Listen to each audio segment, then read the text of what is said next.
Hello, my name is Paul Friedman. I'm chair of the Department of Cardiovascular Medicine in Rochester, Minnesota at Mayo Clinic. And I'm delighted to have with me today my colleague, Dr. Jared Bird, who is an assistant professor of medicine in the division of echocardiography. And he's the director of the point of care ultrasound program. Dr. Bird, Jared, thank you for joining me. Thanks so much, Paul. So tell us a little bit about handheld ultrasound. How does it improve on the traditional physical exam if you're trying to look for heart disease or valvular heart disease? Yeah, so I think that the advent of these kind of handheld devices have really sort of changed the way we practice medicine. Forever, point of care ultrasound meant you had a big, giant cart-based machine that you had to take around from room to room or find a big place to store it. And that made it really tough to actually integrate point of care ultrasound into clinical care unless you were in the emergency department or ICUs. For me, these new handheld devices are actually making it much, much easier. They're miniaturized, small enough that you can just simply, hold it up and kind of have an example of that right away. And you can keep that in a pocket. And so for me, I think what it's doing is sort of allowing you to integrate this more into your routine clinical care rather than simply just waiting to get the formal ultrasound study. So, for maybe listeners who are viewers who haven't seen them, you held up a small probe and it's not connected to anything. So it then has a Bluetooth connection to a smartphone or tablet. Correct. Yeah. So this device here is GE's version, but the other vendors all have versions as well too. Most of them have kind of gone the wireless route, and so it just sort of connects either via Bluetooth or actually Wi-Fi connection to your device, and allows it to send those images directly to your device. Some of the other options are corded through a typical USB-C cord that will actually power the probe. I see. So this probe in hand is impressive for its small size. What doesn't it have that, say, a full formal ultrasound would have? And how does that impact the diagnosis of common valve or structural abnormalities? Yeah. So one of the things that these have, I think, in terms of the image quality is they're pretty comparable in terms of, some of the cart-based machines in terms of handheld ultrasound and point of care ultrasound. So I think that from 2D pictures, it actually does a pretty good job. When you turn color on, you've got some reasonable color pictures, but you can't do any sort of baseline shifting or things like that to try to sort of diagnose or quantitate the amount of regurgitation that might be present. And then the other things that this can do is it does have pulsed wave Doppler, so you can assess things like stroke volume of the heart and calculate cardiac output. But you're not able to perform continuous wave Doppler, which means that assessing actual gradients through, say, the mitral valve or aortic valve, you're not able to give some of those quantitative assessments of valvular stenosis. Got it. Now, a lot of the terms you used will be bread and butter terms for imagers, but for non-imagers, non-cardiologists, they might say, "Ooh, this sounds complicated." Tell us a little bit about how much training you need to actually use these, both like right now today, and maybe some of the exciting work you're doing, pushing the boundaries of that. Yeah, yeah. So, for a long time, kind of point of care was sort of siloed in and of itself. There's a lot of new kind of training pathways that things are being looked at. There are various courses you can go to and things such as that. And one of the upsides to that is they were very formalized. You were able to sit down and sort of have lectures, and from those lectures, you would then kind of go and do some scan labs, and then you would go into the hospital practice and scan there. But what makes that hard is just that it's hard to integrate that into our daily practice and sort of, find the time. We're all busy clinicians, and it's hard to find that time for that dedicated training. I think one of the exciting things that is out there is some of the AI guidance that these companies are doing. So there's now 3 FDA approved guidance softwares that will actually run on top of the software that you're actually imaging with.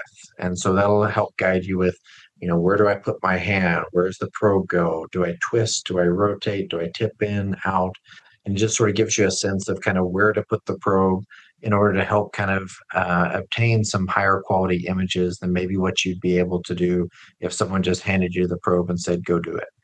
So in other words, if you don't know how to image, but you have this software, it becomes a video game. It kind of directs you, tilt the probe and whatnot, so that you can get images that might be diagnostic. Well, now you formally studied this. Tell us a little bit about some of the work you've done and how good are the pictures that come out from non-trained experts? Who have you tested it on? Give us a sense of the degree of education you need to incorporate this into your own practice if you were so interested with this guidance. Yeah, absolutely. So we have looked at sort of two different populations. One is sort of nurse practitioners, PAs in our cardiac ICU, who are obtaining some of these images with guidance from a software called Ultrasight that sort of helps just get them the pictures. Um, One of the advantages of that is they've got a good background on cardiology to start with, and so that allows them to sort of know roughly what structures are supposed to look like. And so I think in general, we've been excited looking at those sort of things. But I think one of the things that we have looked at that's more novel is a lot of the studies that have looked at what they term as novice imagers are really tends to be that they tend to be either residents or maybe nurses who don't really have formal background but have formal cardiology knowledge and training and sort of knows what structures look like. So, what we've done the past few summers is actually take complete novices. We're taking undergraduate students who may not have any of those sort of background. They might have had sort of an anatomy course, but they're not necessarily trained in any sort of formal process. And we take them and have actually given them those probes and provided some training and have them scan in our echo lab. So when you said provided them some training, how much training does someone with zero medical knowledge need to acquire diagnostic images? And then tell me, when I say diagnostic images, what does that mean to you? What is being diagnosed and how good is it? Yeah, yeah. So our formalized training in this research studies that we've done it involved a little bit of some pre-course work. That pre-course work was really just sort of introducing what the buttons are and things like that. That in general takes about 30 minutes to run through, so it's pretty Okay. quick. And then from there, we do a 4-hour hands-on session with one of our sonographers where they go through again now on the device. These are the buttons to hit. This is how you do it, and give a rough sense of kind of where to put the probe. But once the probe's down, they try to let the AI guidance sort of direct them with where to go. And then after that 4-hour session, we sort of turned them loose and said, "Hey, let's kind of see how you're going to do with all this." Um, I think in general, we've been actually pretty happy with sort of what we've seen. Um, I think that the images that we're getting, we've sort of graded from sort of good and excellent, which is sort of what I would hope to see maybe on a formal echo. Adequate, which are we're able to look at all the structures, and then going down to kind of poor or missing views because they're again not able to grab every single view because we're looking at 6 or 7 different views. But in terms of those parasternal sort of images right along the sternum here, we were able to get good or adequate views in about 85 to 90% of patients, and we were actually really happy with that. It gets more challenging when you go towards the apicals. There's a lot of different patient factors that work to that, kind of where we carry our central adiposity. Um, Hmm. Female patients with breast, it just becomes a little more challenging in those apical views. But that sort of mirrors what we all went through as cardiology trainees too. We tended to find the parasternal views were a little easier and then the apicals were harder, but we were still able to get about 60 to 65% of the time reasonable apical images too. Tell me about the learning curve. So 4 hours, you're taking pictures. Did you see that these undergraduates got better over time? Yeah, so I think the thing that we noticed most was that the scan time improved. So when we looked at their overall scan time, the median scan time to take these 6 or 7 pictures was about 4 to 5 minutes or so Hmm. pretty quickly. But early on, it tended to be closer to kind of 8 or 9 minutes. And then as they scanned more and more, the time to scan gets better and better as they go on. And it just kind of shows that, once you get used to it, it keeps improving. Now, so you've talked about how you can get pretty good images from these pocket devices, how if you're not expert at imaging already, with a 4-hour training course, you can acquire diagnostic quality images. My next question is, what are you looking at? What are the common structural abnormalities, valve lesions that you would be able to detect that you might not otherwise be able to detect easily? And how good is it for detecting those lesions? Perfect. So one of the things that is most common and is probably there in about 6% of patients just walking around is sort of asymptomatic left ventricular dysfunction. And that could be manifesting as either a big ventricle or perhaps a low pump function, the ejection fraction. And so one of our studies specifically looked at those two factors, which is, can we detect significant LV dysfunction, which we defined as an ejection fraction of less than 40%, or significant LV dilatation. From there, we've done other studies that have looked at aortic valve stenosis, detection of aortic stenosis, particularly moderate or more. And as mentioned, what we're doing with this is really kind of focusing on the 2D pictures only. And aortic stenosis is perfect for that because as that valve calcifies, it gets more and more white and bright and stops opening quite as well. It starts opening less and less, which allows us to really sort of hone in on patients who might need that formal test to kind of assess things further. We're currently looking at other valvular lesions such as mitral and tricuspid valve regurgitation. Right now, we're in the early phases of sort of testing that as next steps. Great. And obviously, there are lots of new treatments, and we won't go into those today, but being able to detect the lesion is the first step towards consideration of treatment. Now, we talked about how a novice can acquire the images, but it takes years of expertise to be a really good reader of the images. Tell us about what AI is doing there. Yeah, so it's one of the harder points we've had whenever we were sort of training our nurse practitioner or PA colleagues. I thought they were obtaining some really great images. Their biggest concern was, well, how do I actually feel about the images I'm obtaining? And it makes sense. It's as a cardiologist who gets, multiple years of training in this, it becomes a little easier. But as you kind of look through other groups, in internal medicine residents, emergency department, they've all got their own formalized programs that sort of kind of help them learn to interpret those pictures. But I think one of the things that is going to be particularly advantageous as we continue to move through is going to be these AI interpretive algorithms.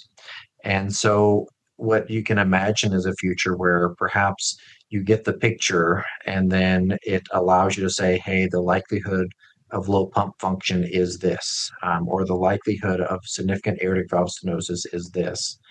Again, it sort of allows you to get to those early diagnostic features without necessarily needing to say,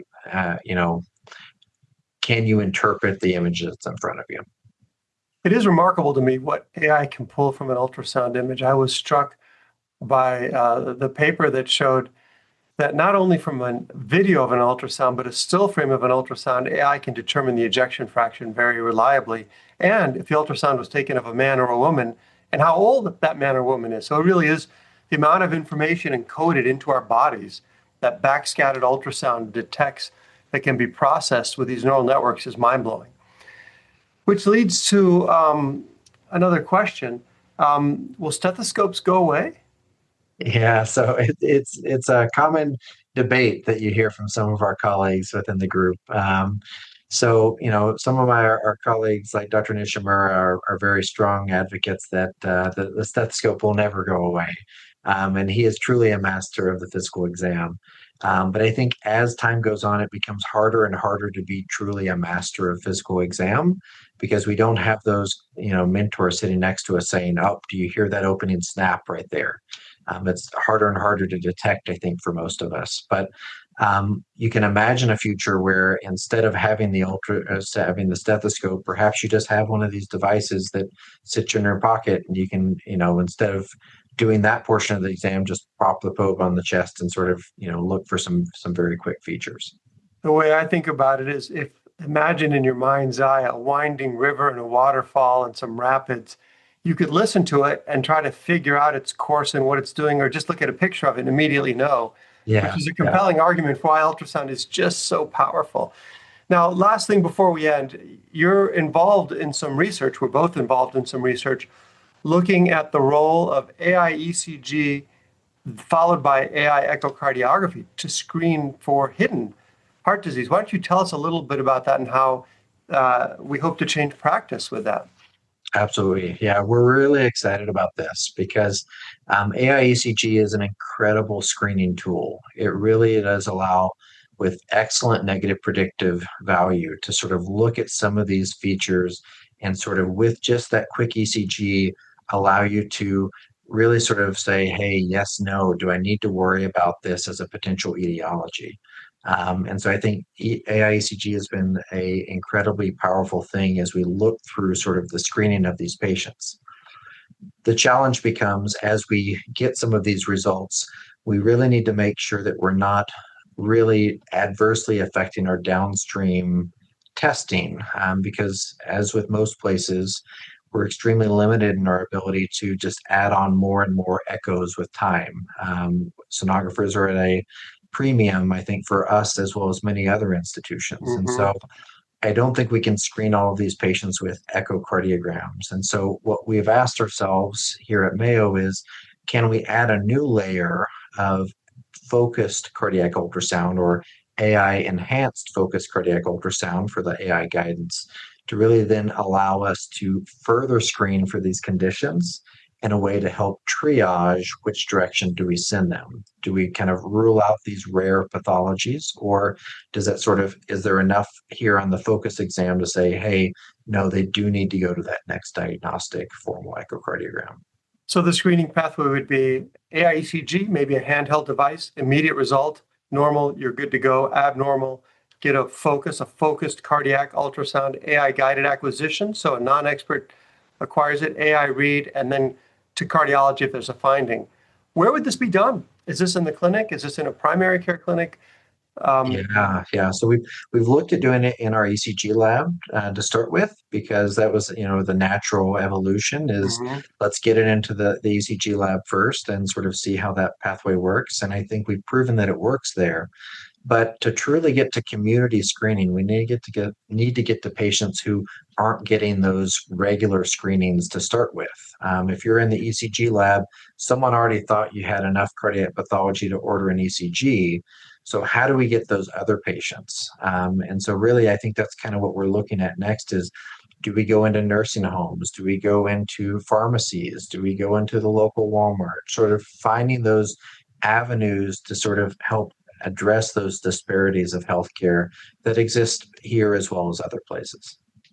It's really an exciting future to hopefully address heart disease sooner and help people live longer health spans Mm. through catching disease before it becomes awful. I have to say, I've seen the enthusiasm in some of these college undergraduates you've trained. And so not only will we hopefully improve access to healthcare for those who need it, but we're also igniting the minds of the future generation. So Dr. Jared Bird, exciting work you're doing. Thank you for joining me today, and appreciate your sharing your expertise with us. Absolutely. Thanks so much, Paul.